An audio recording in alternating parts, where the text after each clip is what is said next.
Welcome to SVG-TV News for Wednesday, August 23, 2017. I am Rochelle Batiste with the details. As students across St. Vincent and the Grenadines continue to celebrate their achievements at the CXC-CSEC examinations, one student, Ayana Ferguson, is being applauded for accomplishment, having obtained 19 subject passes, 18 of which are grade 1s and 1 grade 2, making her SVG's top CSEC performer for 2017. Earlier today, SVG-TV's Nikita Tony caught up with Ferguson and another outstanding performer who shared their reaction to their examination success. Passing over 1,000 other secondary school students took up the top spot in the 2017 CXC-CSEC examinations for St. Vincent and the Grenadines. Ayana Ferguson is elated to what she has achieved. But as we hear, it is not the first time that Ferguson has stood out on the national level when it comes to academics. Having topped the common entrance examinations 5 years ago, Ferguson said she was not surprised of her accomplishments in achieving all 19 subjects at CSEC, as she set out to do her very best. Working towards something, and you know that if you work hard enough, you'll get to it. But there's always that if, like there's always that uncertainty, and so you're always a little bit if, like, would I? But then yes, I knew I would. So I'm happy about that. I had never had so much extracurriculars plus academics, and then I had gone and did this many subjects. So it was a balancing act, but I got through it eventually. Aiming to enter the field of engineering, Ferguson said she looks forward to furthering her studies and provided a word of encouragement to students set to take the CSEC examinations. When you pick your subjects, make sure that you pick them in such a way that you're picking what you love. So when you're actually under the pressure of, because there's going to be pressure, when you're under the pressure of homework, SBA's studying, you would, because you love it, it would be no big harm to you because it's something that you love doing. So you're just gonna put your all into it and just do what you have to do. Another top performer, Shane Cadogan, expressed his elation in obtaining all of his 13 subjects with grade 1 passes. Coming up to CSEC, it was a lot of hard work you had to put in, and at times it got really hard and stressful, but I mean, just getting the results back and knowing that you did your best and getting results that you wanted makes me feel very overjoyed, and just knowing that it's done now is a lot of weight off my shoulders. So next thing to do is just work hard towards whatever else comes in the future. The national swimmer said that he has his eyes set on a career in medicine and further provided a few tips to upcoming CSEC candidates. CXC, and about 2 months before the exams, I had to sacrifice swimming for a while so I can do my best in the exams. And then, I mean, yeah, it's difficult to juggle, but I've gotten the hang of it, and it gives me the results I want, and it helps me focus more having the swimming along with the academics. Letting people out there, young people, know that it's just a one-time exam. So just put your best foot forward, even though the times may get hard and workload will get really heavy. Just make sure you put your best foot forward and do your best. There were 2 other students who obtained 13 subject passes, 4 students who gained 12 subject passes, with 31 students obtaining passes in 11 subject areas. Nikita Tony reporting for SVG-TV News. Having recorded the most improved pass rate for this year's CSEC examinations, the Georgetown Secondary School will be seeking to improve upon the achievement for many years to come. Speaking with SVG-TV News earlier today, principal of the school, Ronald Clark, said the school's performance last year was below expectation and comfort, and that the double efforts were made to improve their performance this year. We worked hard with the students themselves to change their mindset, because what we observe is that some students had kind of don't-take kind of attitude. So what we did, we as teachers, the teachers themselves in the classroom, when they go in, they'll make that extra effort to help students to become conscious of the seriousness of the exams and what it means to them. So they would have tried their best to motivate students into getting their work done and to do the work. We also had the parents involved. Where we have students slacking off and things like that, we got the parents more involved in that. And all those were factors that really helped to contribute to the improvement this year. pointing out that he is extremely proud of the noted bounce back from 45% in 2016 to 67% this year. A happy Clark outlined the way forward. Know that we have the potential to do even better. What we would continue to do, we'll continue to motivate our students, continue to get the parents more intimately involved in their students' education. And we as teachers and as management, we will continue to work harder and even find every area that we could use to motivate and to help our students to improve. Because what we realize is that motivation, despite, and you would know that regards to how hard a teacher would work, if the students are not motivated, they would not move forward. And we recognize that we need to continue to motivate them. Persons, past students, and other persons from the outside come in and have talks with them, let them know the importance, have other professionals come and talk with them also so they could realize that, hey, education is the surest way out of poverty. Because we do have a lot of students who come from some poverty-stricken areas. Commending the work of all students, teachers and parents, Clark said the school takes pride in not only obtaining a quantitative but also a qualitative increase at the external examinations. What is even more impressive, and this is something that the staff is very elated about, is that not only that we improved in terms of quantum, but we also improved in terms of quality. We had a lot more students getting grade 1s, grade 2s, and that is really a good sign. I want to take this opportunity to congratulate the parents for having their students in school and for supporting their students. I really, really want to congratulate my teachers. I know that they would have worked hard. I know that there are times when they were very frustrated when the students were not doing their SBAs, when they were not doing their homework and their assignments, but they stuck with it. And as principal, I really want to say to them thank you and to congratulate them on a job well done. And to encourage them to let us continue to work together to reach for the stars. Creating healthy communities while improving the quality of life for Vincentians continue to be a priority for the Ministry of Health, Wellness and the Environment. The ministry, in collaboration with the Pan American Health Organization, PAHO, has set about to implement a Healthy Village project. Speaking at a community meeting earlier this week in Georgetown, Permanent Secretary in the Ministry of Health, Wellness and the Environment, Cuthbert Knight, outlined the importance of having healthy communities throughout St. Vincent and the Grenadines. He, however, noted that the venture would not be successful if community members are not directly involved in the process. We must include you. We must have an inclusive and participatory process. So you are an integral part to this entire process, or to this concept or this project which we are implementing in Georgetown of the healthy communities.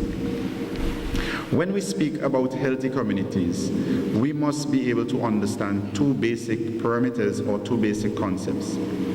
So the two basic parameters underlying the healthy community concept are a comprehensive view of health and community issues, covering a broad range of factors that contribute to healthy community, and secondly, a commitment to the active promotion of healthy community rather than the treatment of problems. We do not want to be reactive.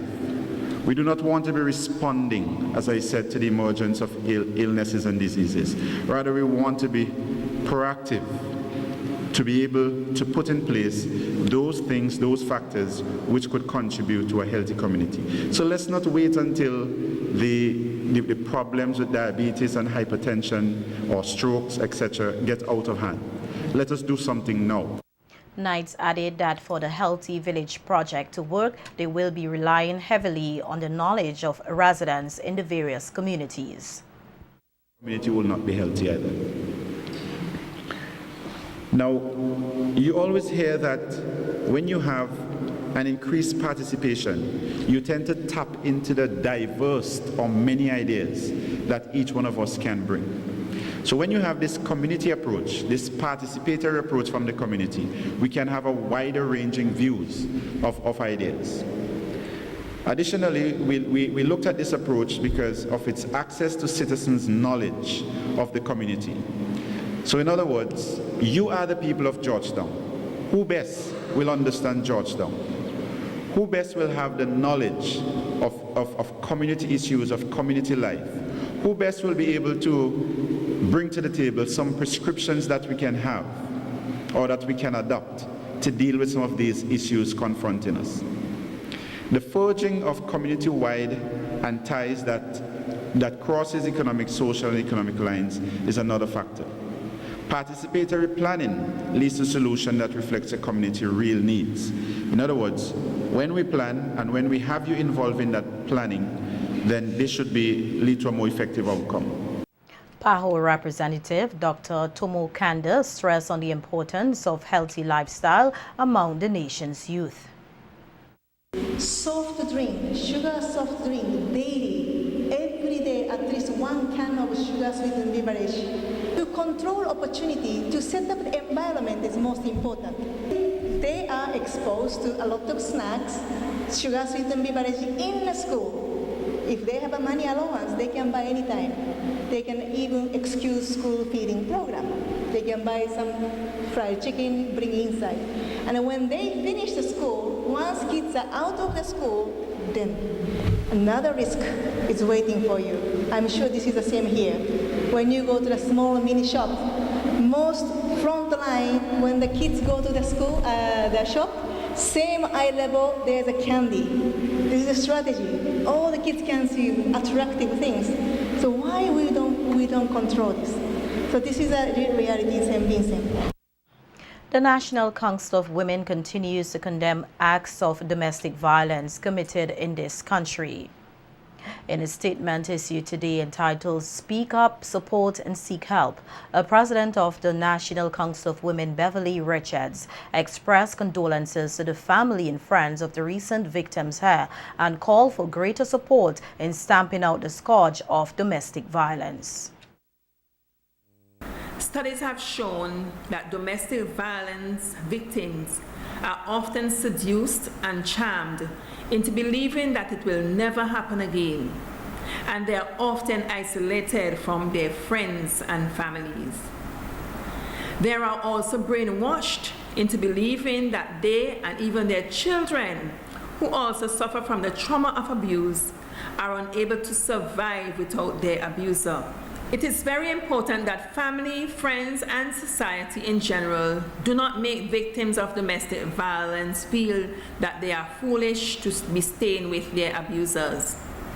Victims of domestic violence, however, need to know that they are supported and should be constantly reminded that help is available, whether through the social welfare department, the church, the police department, or voluntary organizations such as Marion House and the National Council of Women. We express our sincerest condolences to the families and friends of the victims of the recent heinous and inhumane domestic violence incidents which resulted in fatality.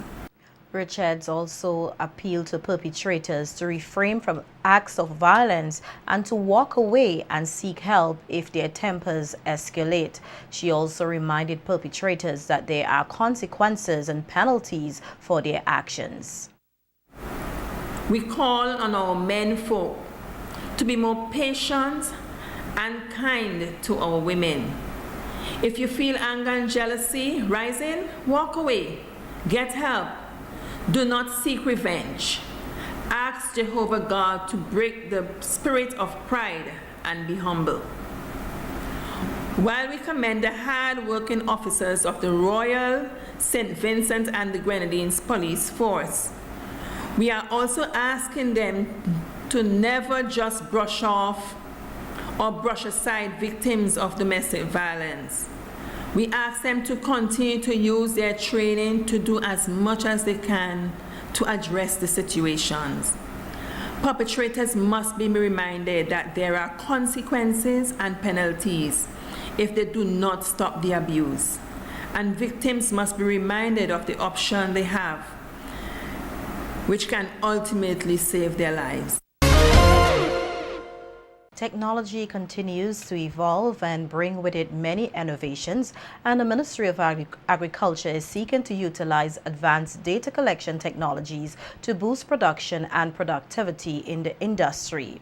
Officers in the ministry were recently trained in the use of drone technology in collecting vital data under the guidance of Taiwanese experts. Speaking from one of the on-field sessions, agriculture officer in the communication unit, Winston George, said the ministry's capacity in many ways will be boosted through the use of technology. Essentially, we have a data collection service in the Ministry of Agriculture. We have a number of persons who are on feet, and based on the demonstration of the drone to capture field data at very high resolution, you actually can stop and really see the layout of the land from above.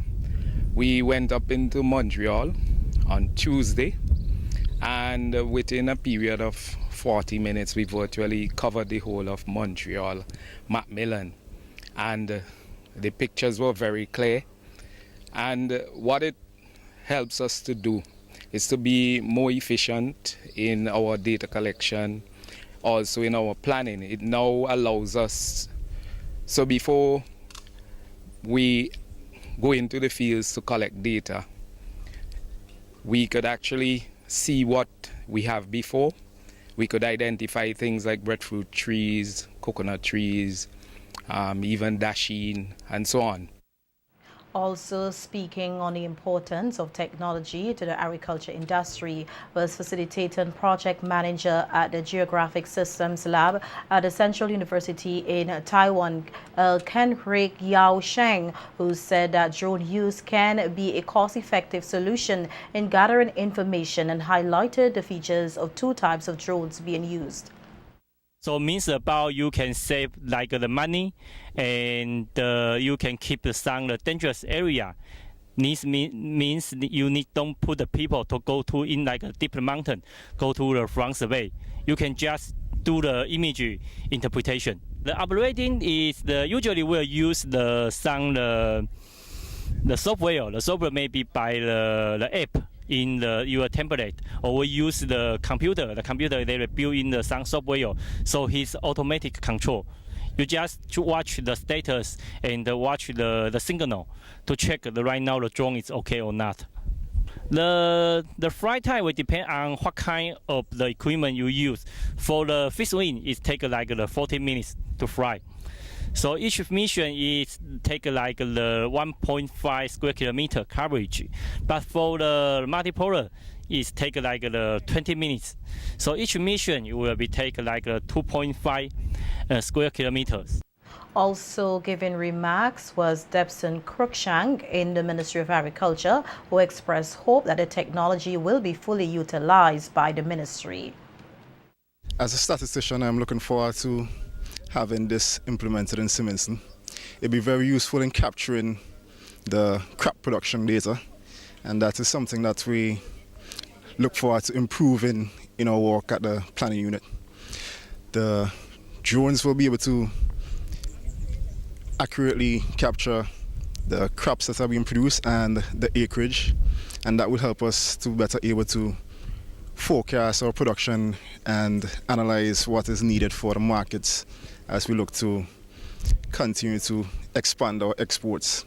So it's very interesting that the Taiwanese are supporting our efforts to expand this program, and I'm looking forward to its actual implementation. And local farmers can look forward to being able to negotiate for fairer prices for their produce. Representatives of the Marketing Information Organization of the Americas, the MIO, and the Ministry of Agriculture held a briefing highlighting the benefits of the implementation of an agricultural information system here. Agricultural Diversification Officer in the Ministry of Agriculture, Colville King, said where there is transparency in the pricing of of goods in the marketplace, there will be a fairer distribution in the price of goods. He said with such information system in place, farmers will be able to have a point of reference in relation to the cost of their goods, thus boosting their capacity to negotiate for fairer prices. This system is expected to bring benefits, particularly to farmers, because there is now available information in terms of what the prices are. We expect at a minimum to be publishing weekly prices, which then farmers can reference in the marketplace, whether it's at the Kingstown vegetable markets or at various points in the agricultural districts. So be it selling to traffickers, selling to supermarkets, selling through the cooperatives, this system would pick up on those information and publish weekly reports that would allow us, all the stakeholders in the sector, to benefit in a fair way.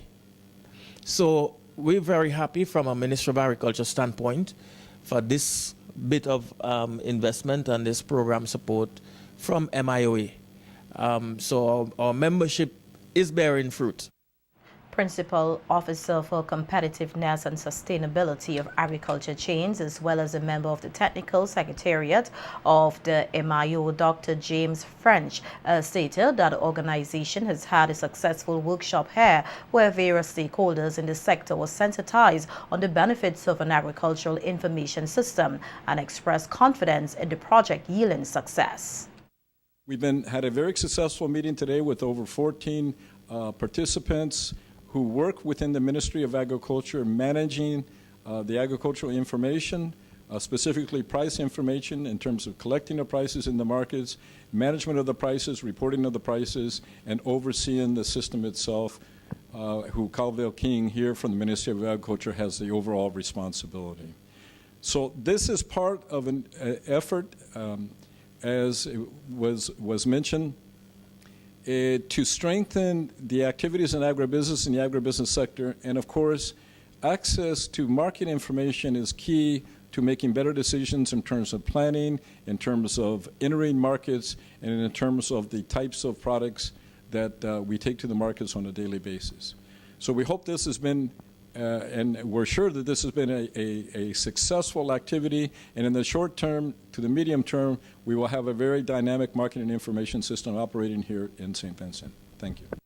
In other news, former opposition leader and member of parliament for East Kingstown, Arnim Eustace, has expressed elation at the efforts being made by a number of local organizations to ensure that the Garifuna heritage is taught among the nation's youth and to increase awareness among the Vincentian public about their Garifuna heritage. Speaking on the New Times radio program earlier this week, Eustace, who was commending the performances put on by youths at the Garifuna exhibit held last weekend, said there are persons who continue to push for a greater linkage between SVG and the Garifuna diaspora, and this is quite commendable.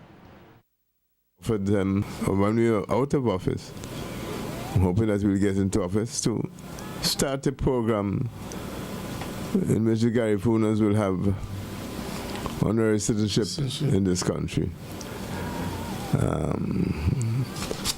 But instead, that was laughed at by the government,